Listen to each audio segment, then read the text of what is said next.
దేవునికి స్తోత్రం. దేవుడు ఆ యెహోషువ అనేవాడు వారిని చూడలేదు కానీ దేవుణ్ణి చూశాడండి.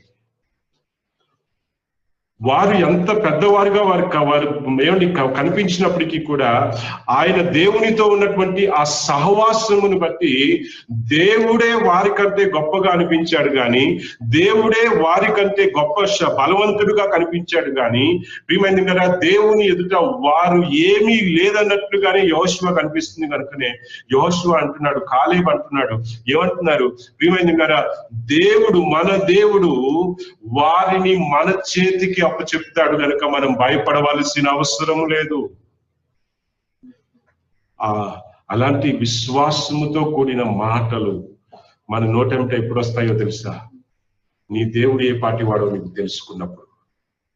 దేవునికి స్తోత్రం. హల్లెలూయా, హల్లెలూయా.